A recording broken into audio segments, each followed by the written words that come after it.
Boker Tov, Veyom Tov, Bezrat Hashem, que de bonnes nouvelles avec un shiur ce matin, mardi 20 du mois de mai, 22 du mois de Iyar, Bezrat Hashem. Comportements principaux entre hommes et femmes à la synagogue. Le comportement qu'on doit avoir, c'est le sujet qui m'est demandé. Embrassade à la synagogue, amitié, isolement.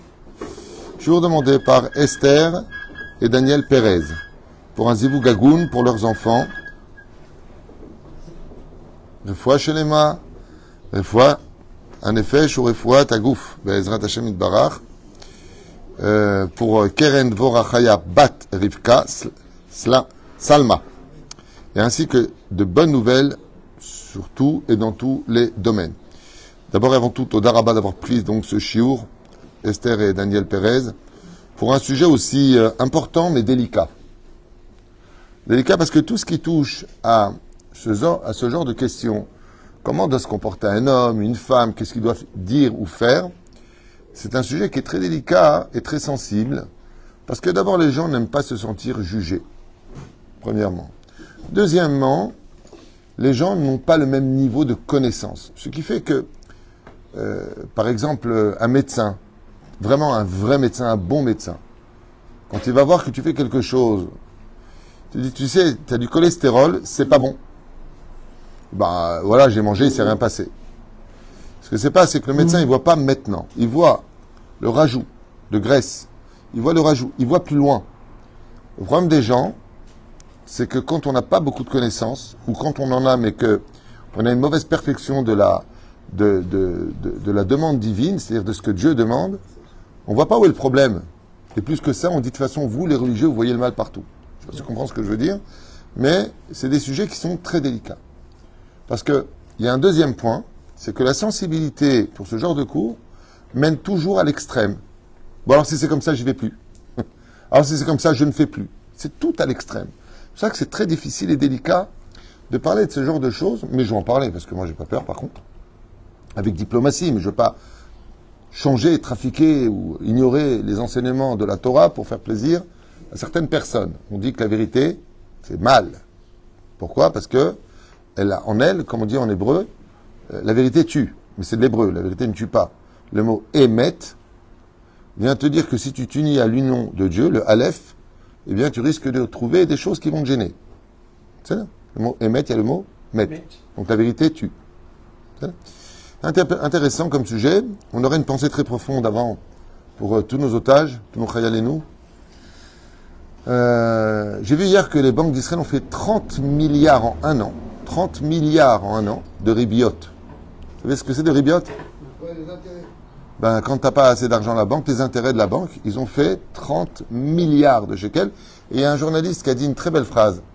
Il a dit, la brioute, tant mieux. Mais pourquoi quand on a de l'argent, ils ne nous donnent pas 1% de ce qu'ils prennent quand tu n'as pas d'argent? C'est-à-dire que tu leur mets de l'argent, tu gagnes rien. Et tu leur dois de l'argent, tu perds double. C'est vraiment très très difficile. La Géoula, je pense qu'elle réglera aussi peut-être ce problème. Parce qu'il n'y a pas plus voleur, vraiment, que le système des banques. Pas les banques. Les gens sont des ouvriers. Mais le système des banques, c'est quelque chose d'abject parce que tout est fait pour que tu ne peux pas vivre sans eux. Donc ils vont te prêter, par exemple, pour acheter une maison, 1 million de shekels, mais tu vas la rembourser 1 700 000. C'est quand même incroyable qu'on ne gère pas une situation, surtout qu'on est mal aujourd'hui. Le monde va mal. La situation va mal. Je vous avais dit que Trump retournerait sa veste. Ah, il a changé de manteau, là, carrément. Baruch Hashem.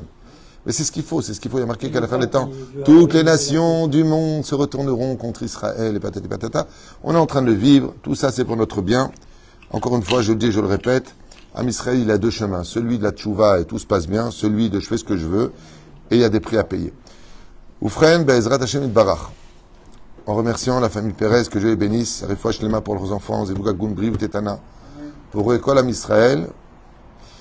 Revenons un petit peu en arrière. Le comportement de l'homme et de la femme. Quand on est à l'époque du premier temple, revenons un petit peu dans les écrits de la Gemara, du Talmud, qui nous raconte comment ça se passait à l'époque du premier temple. Le premier temple a duré 410 ans, le deuxième, soit 70 ans plus tard, 420 ans. Pour le premier temple, on a eu très peu de Kohanim Gedolim. Pourquoi? Ils ont eu des règnes, les Kohanim Gedolim, carrément de 40 ans. Le dernier, c'était Shimon HaTzadik, qui était Kohen Gadol. Yamsharek Knesset Agdola. Et ce géant de la Torah, il est resté 40 ans. Au deuxième temple, il y en a qui restaient un kippour, il y en a qui restaient 2, 3 kippours. Celui qui dépassait les 15 kippours, il est bien, lui. Pourquoi? Parce qu'on est descendu. Pourquoi on a besoin de savoir ça? Pour nous dire qu'à l'époque du premier temple, depuis la construction des fondations du roi David et la construction du temple lui-même par les mains du roi Salomon, il y avait beaucoup moins de Yetzer Hara. Il y avait plus de puissance parce qu'il y avait des prophètes en Israël. Il y avait le prophète Nathan, Eviatar, Vechen al-Zaderech. Baruch Hashem, il y avait beaucoup de prophètes en Israël et les recommandations et la crainte des Talmidei Chachamim étaient là. À un tel point que quand, par exemple, le roi Yanaï ou Ordos a exterminé les Chachamim, qui était un roi non-juif, il a tué les Chachamim. Il a laissé vivant Baba Ben Bouta, par exemple, nous dit la Gemara. Il a demandé à Dieu comment faire teshuva, je regrette, c'est pas un juif. Il a tué des rabbanim, mais il regrette. Il s'est rendu compte que il va griller pour l'éternité après, que ça va lui coûter cher. On lui a dit, les Chachamim, Baba Ben Bouta lui a dit, permet de reconstruire le temple. Non seulement il a permis aux Juifs de reconstruire le temple, mais il leur a donné les moyens financiers de le faire. Incroyable. D'accord ? Pour vous dire à quel point il y avait une prise de conscience. Ce qui fait que, de façon assez allusionnée, le Talmud nous dit qu'à l'époque du premier temple, quand il rentrait dans le parvis du Beth Amikdash, Omdim Soufi ou Mushtahabim Revakim, où tout le peuple rentrait à l'intérieur, eh bien, les hommes étaient devant, les femmes étaient derrière pour pas qu'ils les voient. Mais il y en a aussi qui disent dans les commentateurs qu'ils étaient les uns à côté des autres. Oh, c'est réformiste ça. C'est libéral ça. Il dit non, il n'y avait pas d'Yetzer Hara. Il n'y avait pas une femme. Pourtant, Mishnah Brura, il n'y avait pas une femme qui était impudique. Il n'y avait presque pas de Yetzer Hara. Les gens montaient au Beth Amikdash à l'époque du premier temple pour Dieu. Pas pour ce qu'il fait. On se fait un Forbragen derrière, on se fait des trucs. Et... Attention, Forbragen, j'ai rien contre ça. Je suis fâché de ce qu'on en a fait. Une différence entre, après la prière, qu'est-ce qu'il y a de s'asseoir, prendre un verre de vodka ou un petit verre d'alcool, faire un Dvar Torah, pourquoi pas? Mais d'en faire un bar à vin et de s'éclater et de rentrer bourré à la maison, c'est pas le chemin de la Torah sans juger personne, c'est juste un état de fait. Et la reine, voyons un petit peu, malgré tout, ce que nous apprend la halacha. Là, je suis dans Mishnah Brura, Chelek et, d'ailleurs c'est la dernière halacha si je me souviens bien, des lois de Yom Tov. Regardez un tout petit peu, donc pas ce que j'ai à vous vendre, ni ce que j'ai à dire, moi je suis quelqu'un qui n'est rien à vendre à personne. Je n'ai rien à vendre à personne. Voilà, je suis avec Mishnah Brura, je suis là en train de vous lire, vous voyez, Mishnah Brura, Chelek et, dernière feuille, je suis là. Je vais vous le lire, hein, pas inventé. Halacha Dalet, Siman, Taf, Kouf, Kaf, Tet. Référence. Et c'est quoi ce livre? C'est le Shulchan Aruch. Je ne suis pas dans le Chafetz Chaim dans les commentateurs. Surtout Yagen al Kol Am Israël. Voilà ce que nous disent les Chachamim pour ceux qui veulent entendre. À propos de Shalosh Regalim, Pesach, Shavuot et Sukkot.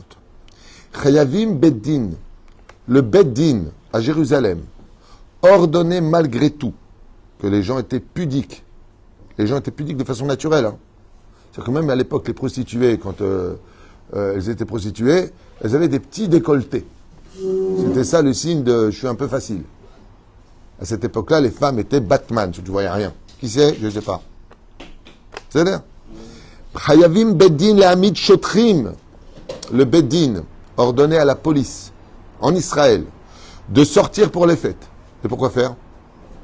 Faire la circulation des charrettes qui passent, qui s'arrêtent? Pas du tout. Baregalim, pour les fêtes. Sheyu Meshotatim, ou Mechapsim, pour qu'ils soient partout, sur les routes comme dans les vergers, par tout chemin qui menait à Jérusalem. Baganot ou Bapardesim, donc comme on l'a dit, dans les champs, partout, les moyens que pouvaient utiliser les Juifs en famille qui montaient à Jérusalem. Papa, maman, pépé, mamie, les enfants, les petits-enfants, en famille, rien de grave. Je parle à l'époque du premier temple Rabotai. Et deuxième temple, bien sûr. Vala Neharot, et sur les fleuves. Shelo itkaptsu sham, lechol velishtot anashim venashim. Pour ne pas qu'ils soient ensemble, en train de manger et de boire, donc du vin entre autres, ensemble, lama, ve'avodu yedavera, et qu'ils en arrivent à se faire la bise, et à faire des péchés, et à se draguer, et à rigoler les hommes avec des femmes. Je suis dans quel livre là, rappelez-moi? Je suis dans Mishnah Brura, dernière halakha, Chelek E. Siman, on l'a lu. La halakha, c'est la dalet. Je suis dans Shulchan Aruch. Là, je ne suis pas dans ce que tu penses. Là, je suis dans la loi. C'est quoi la loi? Ayou, Pachout, les flics étaient là, en train de dire, excusez-moi, famille, mettez-vous un peu plus sur la gauche. Monsieur, pourquoi vous parlez avec cette femme?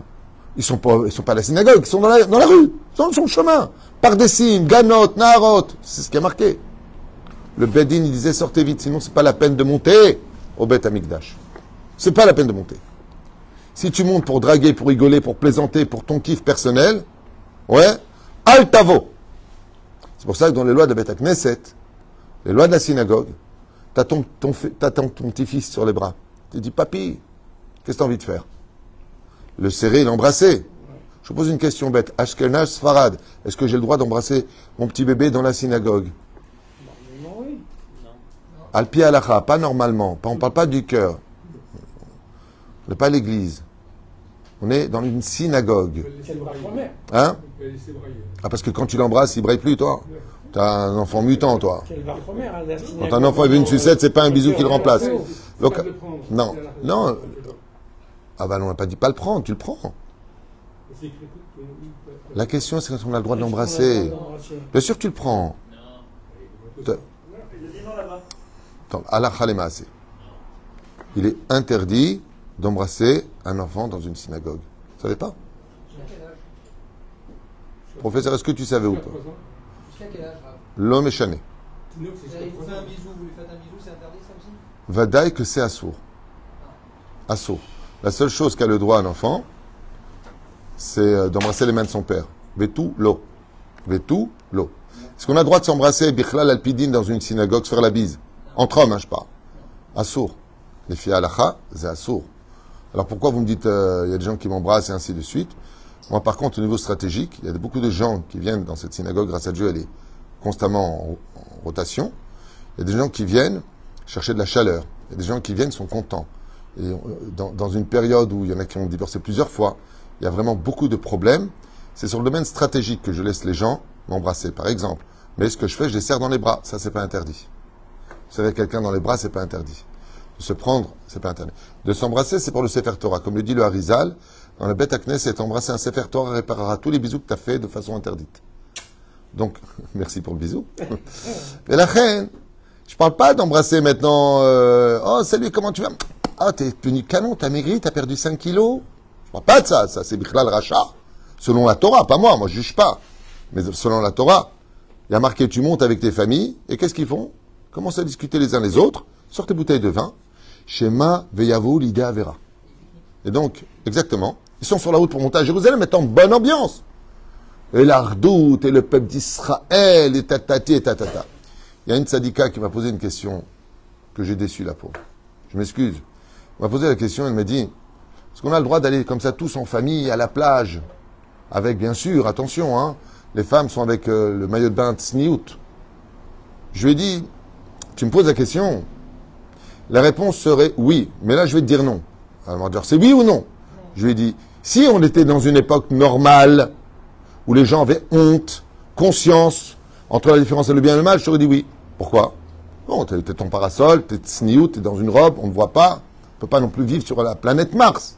Mais dans cette génération-là, il faut éviter. Et où est-ce qu'elle est la référence? Elle est ici. C'est pas moi qui l'ai inventée. On va poser une question à Al-Pi Halacha. Elle est partie poser la question à notre Rav. Vous savez ce que c'est dans la vie? Quand le Rav à qui te pose une question, ça ne te convient pas, je vais poser à quelqu'un qui va me donner ma réponse. Je n'ai pas envie de galérer. Et depuis, plus de nouvelles de cette personne. Lama, la réponse ne lui a pas plu. Mais c'est pas moi qui la donne, la réponse. Moi, que tu es Yahi ou pas, qu'est-ce que ça me change? C'est par amour que je te dis ça. Tu veux la Torah, je te la donne. Mais sur le domaine technique, techniquement parlant, non. C'est comme l'histoire des sandales. Techniquement parlant, c'est pas interdit. Mais vous avez déjà vu d'où des gens religieux mettent des sandales? Des gens orthodoxes? Jamais. Il n'y a aucune boutique qui va s'adresser à un monde de Yerushalayim qui va mettre des sandales. Pourtant, techniquement, c'est pas interdit. Alors, la Ra te dit, tu n'as pas le droit de profiter même du regard d'un petit orteil d'une femme par plaisir. Ça veut dire quoi? Elle est belle, tu veux la regarder, par exemple. Jusqu'où ça va? Jusqu'au ridicule. Jusqu'à même un petit orteil. C'est ça l'exemple le plus bas. Le plus haut, c'est son visage ou ses formes. La Torah, elle te dit, Assour. Assour le note misé. Et la reine, Vechen yaziru. Kotev à halacha. On n'est pas chez le Chafetz Chaim encore. On n'est pas dans les commentateurs. Le mec qui me dit, ouais, mais ça c'est le Chafetz Chaim. Chaz v'sham. D'abord, Chafetz Chaim qui dit, c'est Kodesh Kodashim. Vechen yaziru bedabar ze lechol ha'am. Et le Shulchan Aruch nous dit, il y a une mitzvah. Donc ce shiur qui nous est demandé, par la famille Pérez, c'est une mitzvah de le faire. Lechol ha'am shelo itarvu anashim venashim.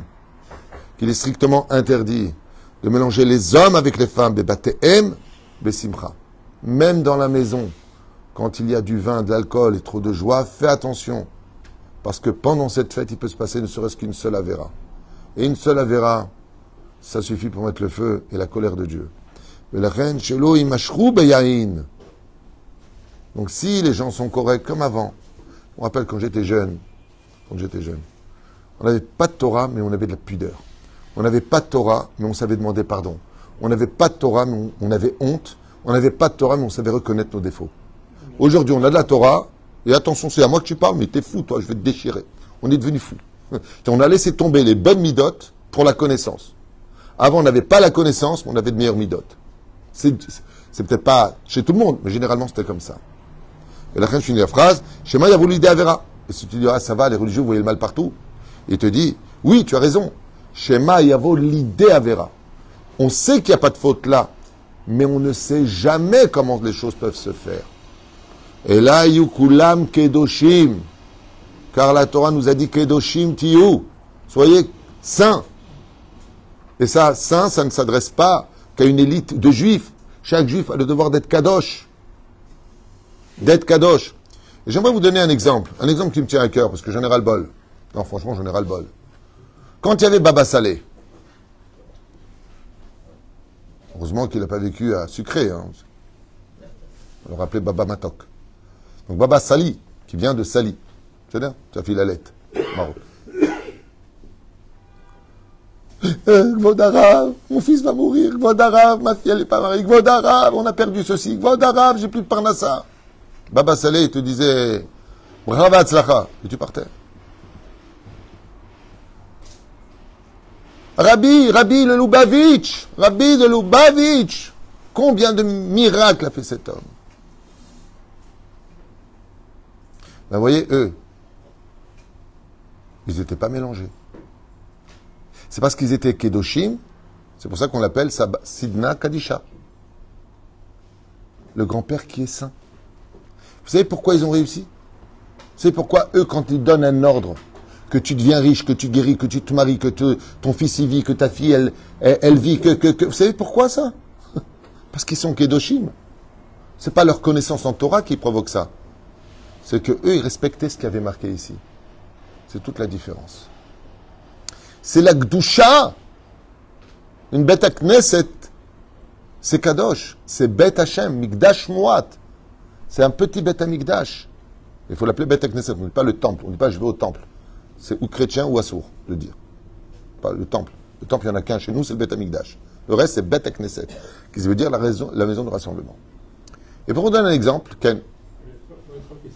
Oui, 3 questions ou là, ça va faire le cours là. Non, Philippe, vous pouvez répondre.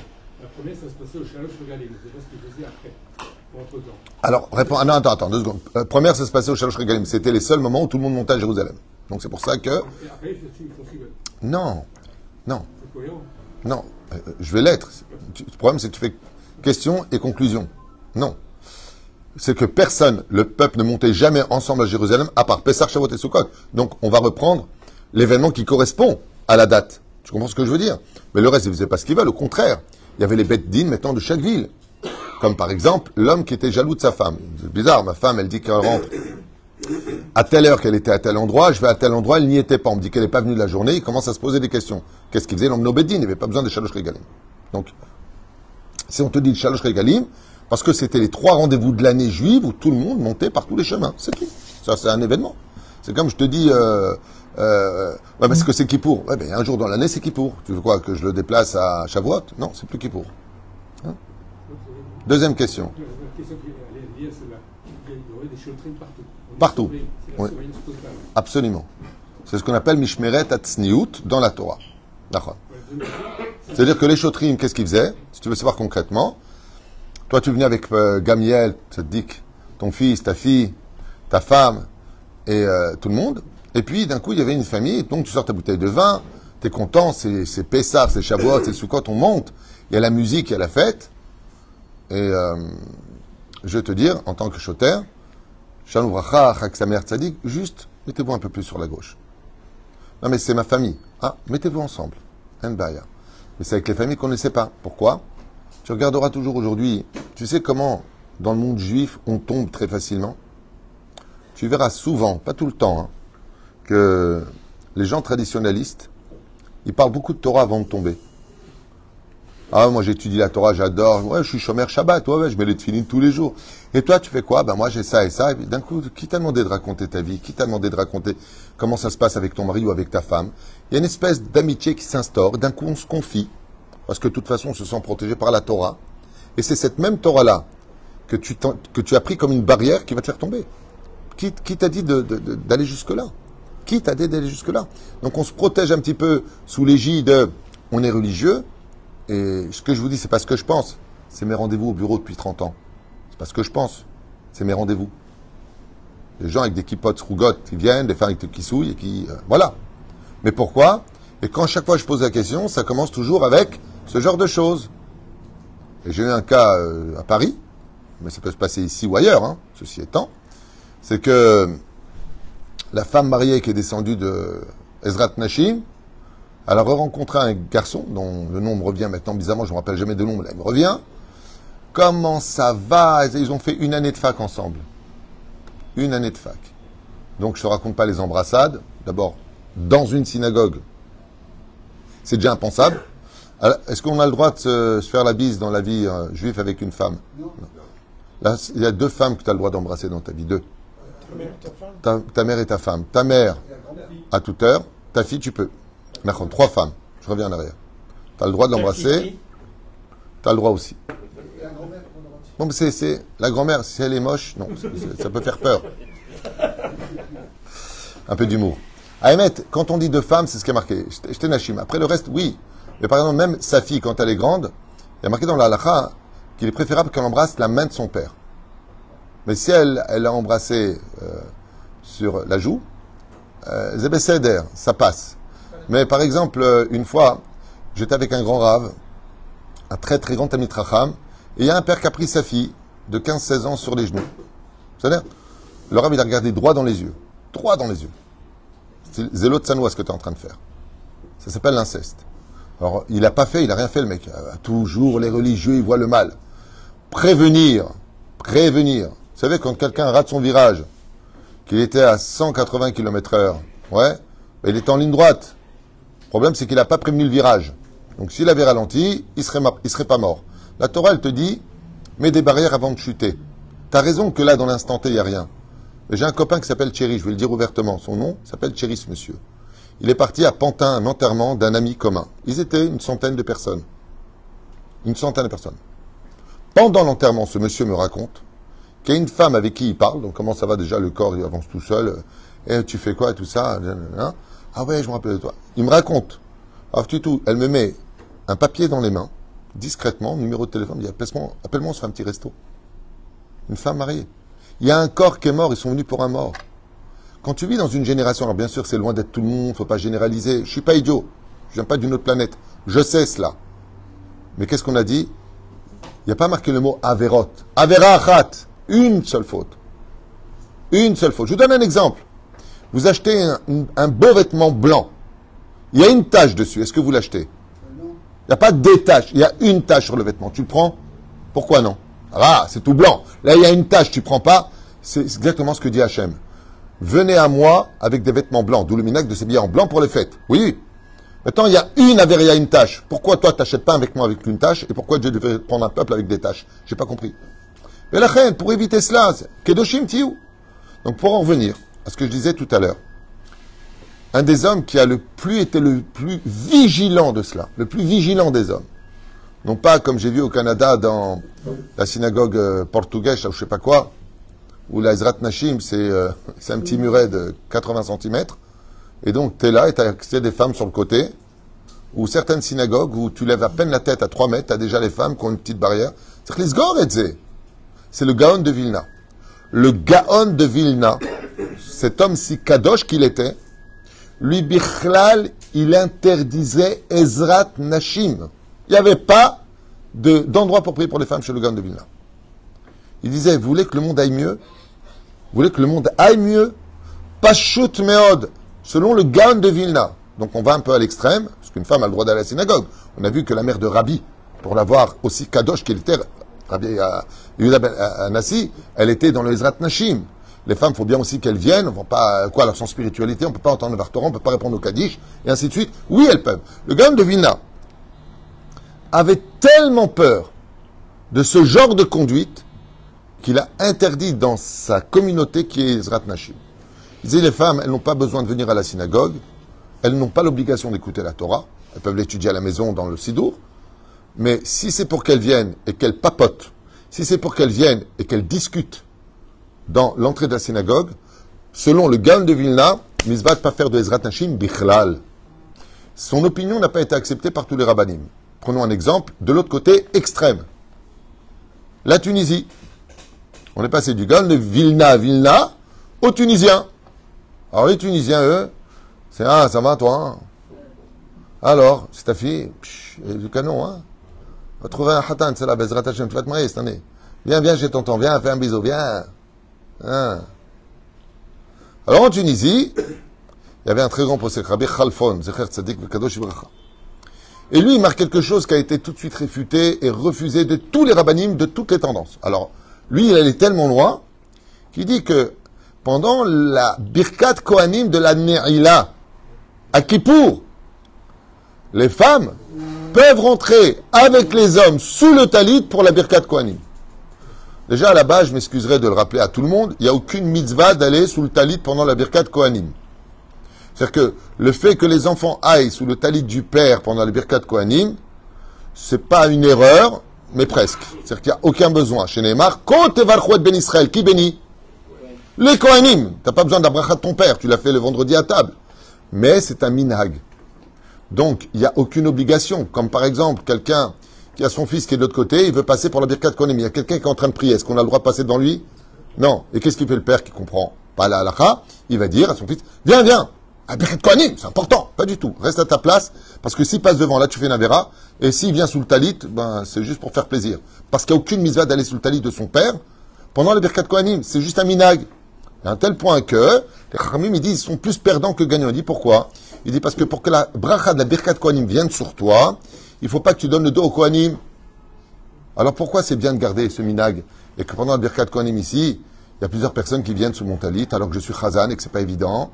La réponse, ça rapproche les cœurs. Pourquoi c'est un minhag qu'il faut malgré tout garder? Parce que des fois, avec les enfants, les parents, surtout de nos jours, il y a beaucoup de mots en plus. Les parents, ils n'arrivent plus à trouver leur place de parents. Les enfants n'arrivent plus à trouver leur place d'enfant. Ce qui fait des fois, il y a des mots.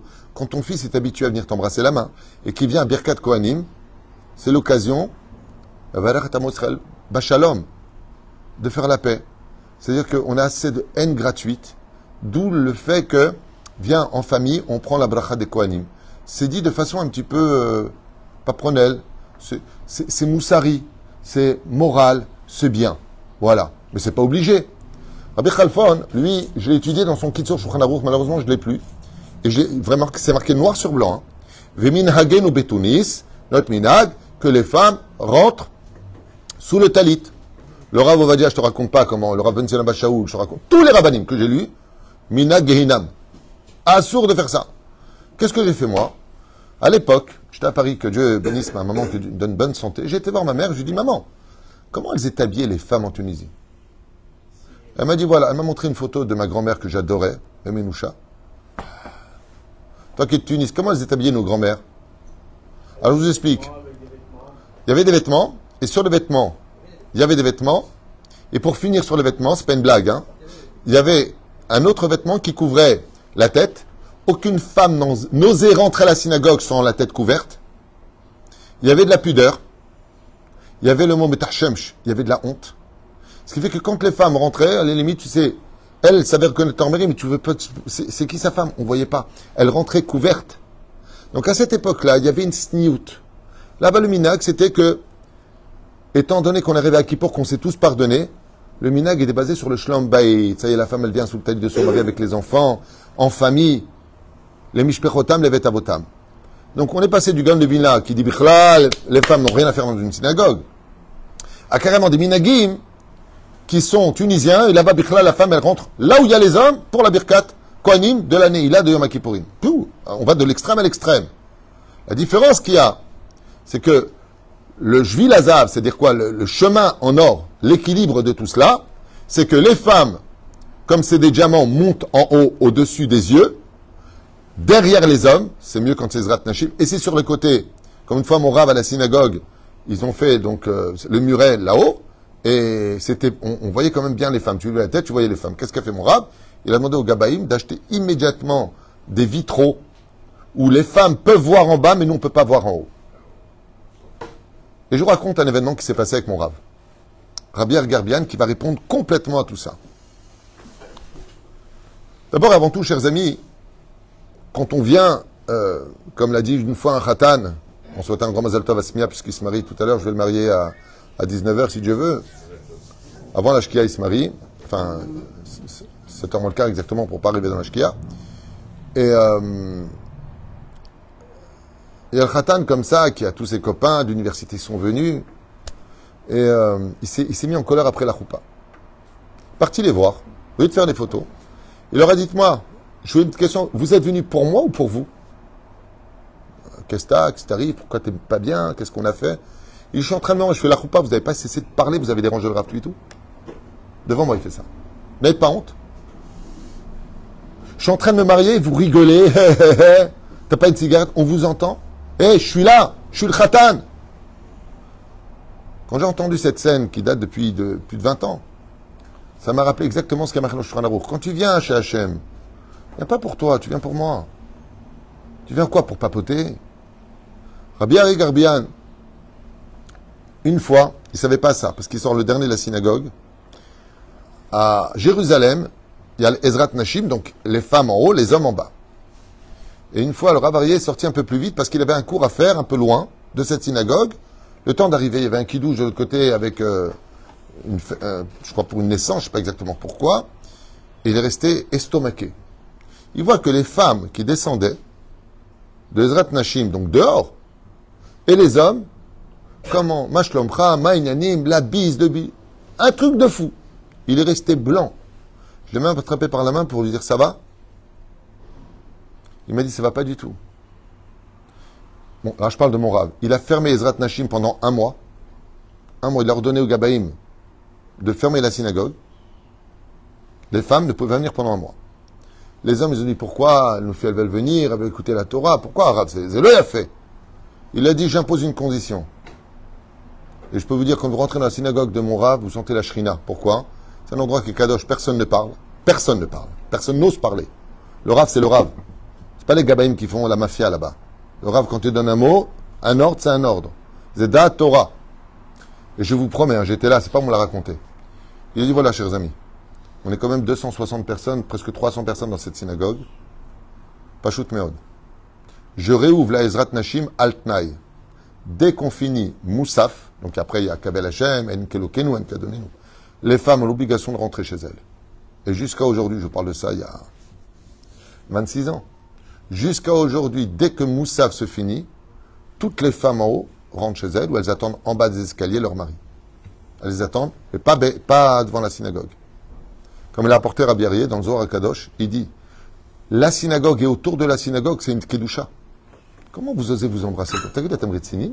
On est en boîte de nuit ici? Surtout que de nos jours, avec toute l'influence de dynastie, Alav Shalom, amour, gloire et beauté, Alav Shalom, les feux de l'amour, qu'est-ce qu'il y a encore? Dallas, je connais tout ça grâce à ma mère, attention. On est tellement influencé que les gens y viennent, sans juger quiconque. Encore une fois, je m'excuse de blesser, mais je parle de réalité. Blitzniout, les jupes au-dessus des genoux, les trucs comme ça, maquillés, pomponnés, ainsi de suite. Là, non, c'est une verim kael. Tzriot sanoua. Ayesh techa Sarah Baoel. Où elle est Sarah, la plus belle femme de l'histoire? Elle était couverte. Donc les gens, ils sortent de chez eux, ils sentent des parfums. Est-ce qu'on a le droit de sentir le parfum d'une femme? Moutar ou assour, c'est un issour de Raïta. Lachon? On n'a pas le droit. Est-ce qu'on a le droit de la convoiter? Et maintenant, qu'est-ce qui se passe? En toute amitié, on est moderne. Je suis médecin, je suis avocat, je suis ingénieur, je suis électricien, je suis informaticien. Oh, comment ça va? Je suis content de te voir maintenant, d'un cœur pur, il n'y a aucune mauvaise intention. Oui, mais... Ah oui, c'est ça. On voit pas le mal. Tu sais, tu me rappelles... C'est pour ça que je suis là, pour dire que c'est mal. Et c'est là que c'est très grave, Patrick. C'est que quand on voit plus le mal là où il y en a, donc il faut tirer la sonnette d'alarme, d'où la famille Pérez qui demande secours. Tu vois? Et tu sais, il y a une femme... Juste un instant, je vais te raconter un truc parce qu'il faut que tu écoutes. Il y a une femme... Elle est rentrée à l'hôpital aux États-Unis, elle a été arrêtée. Elle a été filmée, elle a été arrêtée. Elle est partie piquer un bébé. Tu sais ce qu'elle a dit? T'as vu cette vidéo? T'as vu ce qu'elle a dit quand ils l'ont attrapée? Ça va, il y avait au moins 30-40 bébés là-bas. J'ai pris un. On a encore perdu un khayal. Ce matin, tu te lèves, tu regardes les informations. Encore un khayal qui est perdu. Bon, ben, c'est un soldat, il prend des risques, hein. C'est la vie, hein. Ouais, ça fait une famille qui est détruite. Les tontons et tatas sont détruites. Les frères et les sœurs sont détruits. C'est une personne. Et puis, comme il est mort tzaddik, il est au Gan Eden. Moi, en attendant, le dégât est là. Donc, il faut arrêter le côté, mais l'intention est bonne. Ce qui compte, même si les intentions sont bonnes, comme la femme qui a trompé son mari parce qu'elle a un peu trop bu, hein, attention, elle aime son mari. Elle a un peu trop bu et elle s'est oubliée. Elle a rencontré un garçon, qui porte ton nom d'ailleurs. Patrick, c'est le nom du garçon. Et puis, sans rentrer dans les détails, ils ont fait un truc ensemble. Hein. Elle était tellement désemparée, elle a dit à son mari, c'est une erreur. Son mari lui dit, c'est pas une erreur, c'est une horreur. Mais je n'avais pas l'intention de le faire. J'étais excité, peut-être ils m'ont mis un truc dans mon verre. Il lui a dit, ça n'excuse pas les faits. L'acte est là. Et elle a divorcé, elle a pris son guette. Et pourtant, l'intention, elle n'était pas là. Hein. Ma kécher en disant, ça m'appelle Robin des Bois. Il y a un rabbin des Bois chez nous, et chez eux, ils ont Robin des Bois. Ces intentions étaient bonnes ou pas? Qu'est-ce qu'il voulait faire, Robin des Bois? Il voulait prendre l'argent des riches, comme la gauche, hein, rabbin des Bois. Il voulait prendre l'argent des riches pour le donner aux pauvres. Bah, l'intention, elle est bonne. Bon, il se mettait un petit billet dans la poche, mais l'intention est bonne.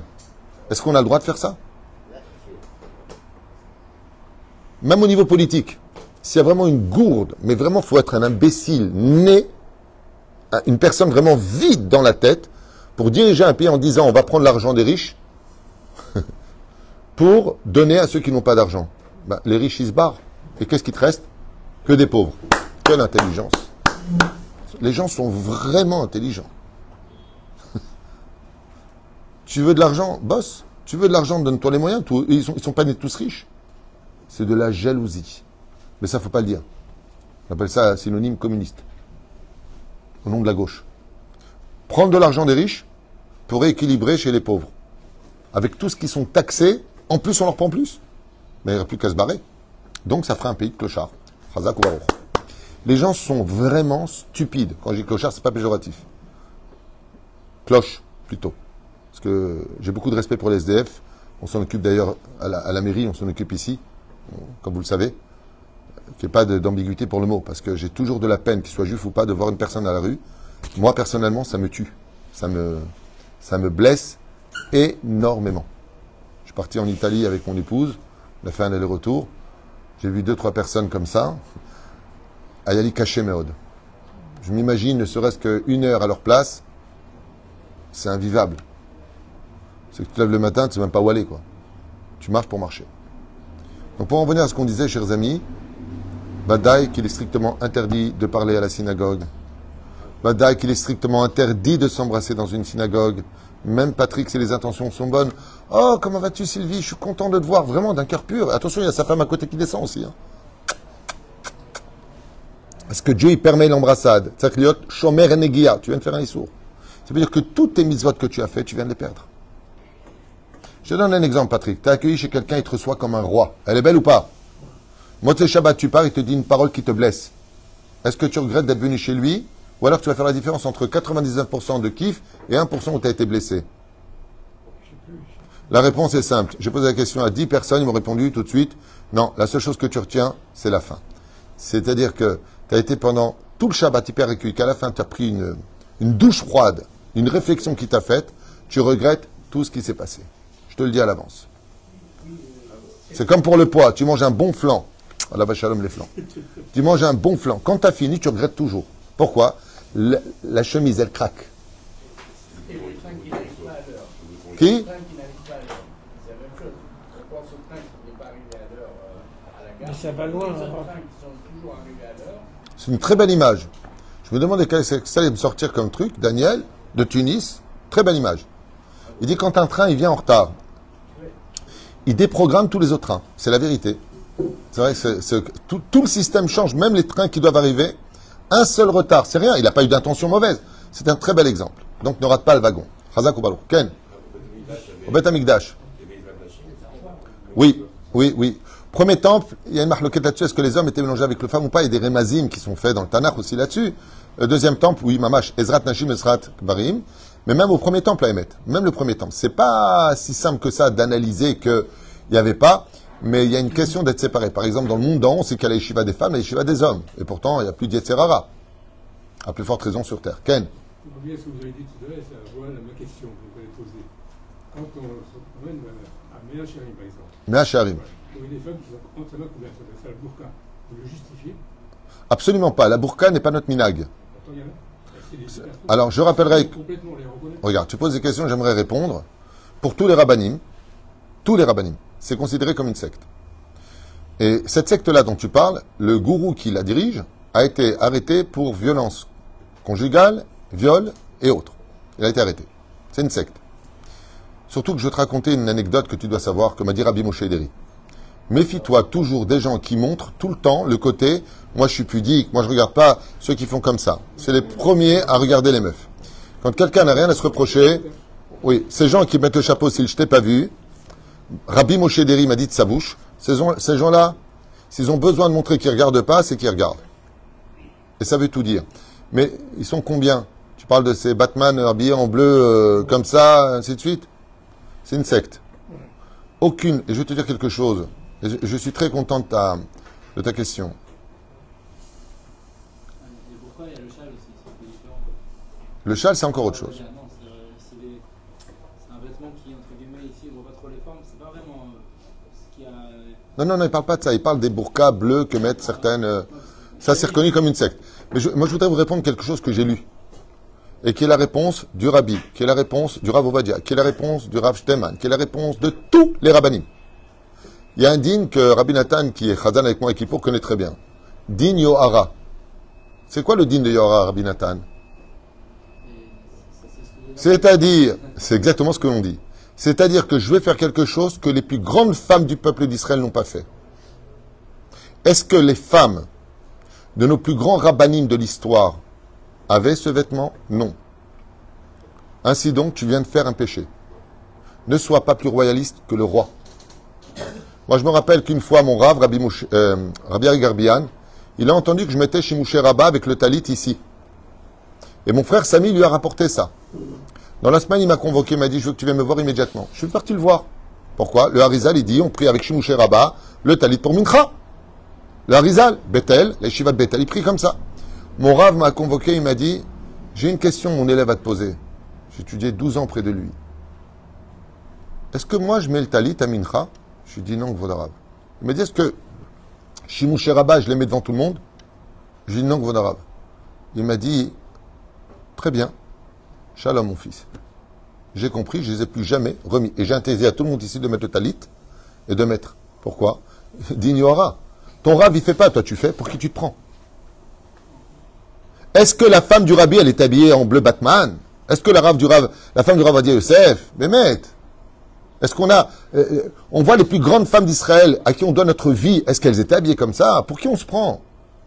Et souvent, quand on veut dépasser des choses, c'est qu'on a des choses à cacher. N'oublie jamais ça. Les murailles, comme dit la Gemara, quand une ville a une muraille, c'est une ville faible. Quand elle n'a pas de muraille, il faut s'en méfier. Parce qu'ils n'ont même pas besoin de se protéger, c'est qu'ils sont vraiment forts. Quoi? question qu'elle avait posée, c'est par rapport à ce que vous avez dit. Ken. Quand les femmes en Tunisie venaient comme ça, on ne les reconnaissait pas, elles étaient arabiques comme ça. Ah. Alors sache une chose. Sache une chose. Je voudrais refaire honneur aux femmes d'Israël. Quand j'ai parlé des femmes de Tunisie qui étaient complètement couvertes, je te rappellerai qu'à l'époque du Titanic, les femmes étaient aussi très très couvertes. À l'époque même du Franche-Cancan, elles avaient des shorts blancs. Il y avait une snoot qui était internationale, universelle. Et puis pour finir, c'est pas que les filles de Tunisie. Hein. Tu regardes les femmes du Maroc, excuse-moi, mais les femmes d'Algérie, excuse-moi, moi j'ai parlé avec ma belle-mère, mais elle me disait, mais même pas en rêve, tu voyais le coude d'une femme à une époque. Non, ce n'est pas que les filles ou les femmes de Tunisie. Il y avait une époque où vraiment le corps avait une telle grande valeur qu'on cachait pour que quand le mari découvrait le corps de sa femme, il en tombait éperdument amoureux. C'était sa propriété. C'était sa femme, comme on le dit le jour de la Choupa, Areat Mekoub de Shetli Betabazo Kedat Moshe d'Israël.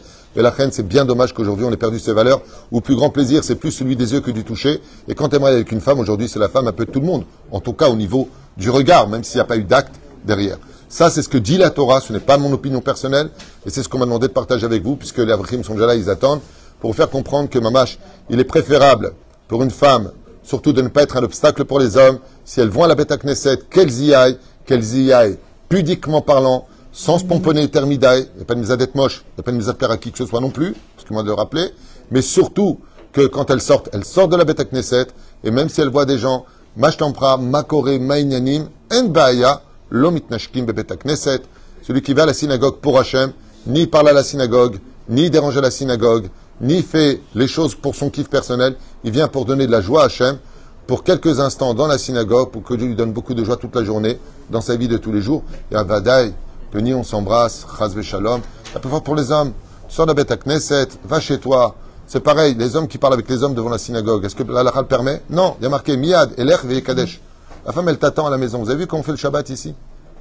Je fais Shira Shirim avant Mincha. Mincha, directement, la prière d'Arvit, Tidvar Torah, et rentrer à la maison. Pourquoi?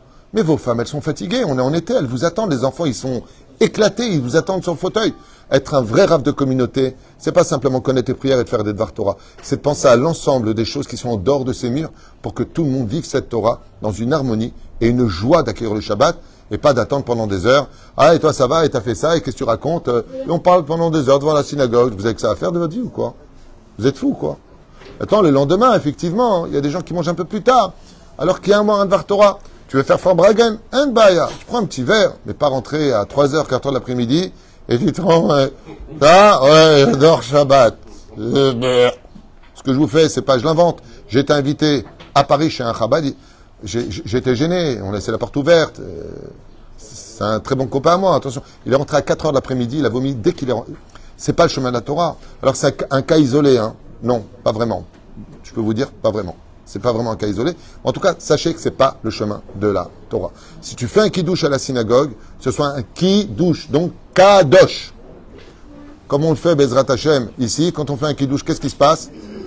Shimon Pashler, il se lève, il nous fait un petit Dvar Torah, on fait un petit chant, et je dis, Rabotai, zéro, on a dit une demi-heure, vos femmes vous attendent, ne mangez pas trop. Pourquoi? Elle a fait des salades. Et quand tu viens et que tu te bourres pendant un kiddush, tu rentres chez toi, tout ce qu'a fait ta femme, je peux pas. Alors pourquoi j'ai fait ça? Donc on fait que des mitzvot sur le dos des Averot. Rabotai, notre Torah nous a appris qu'on avait un cerveau, il faut s'en servir avec sagesse et pas avec singesse. Baruch Adonai Olam, Amen ve Amen.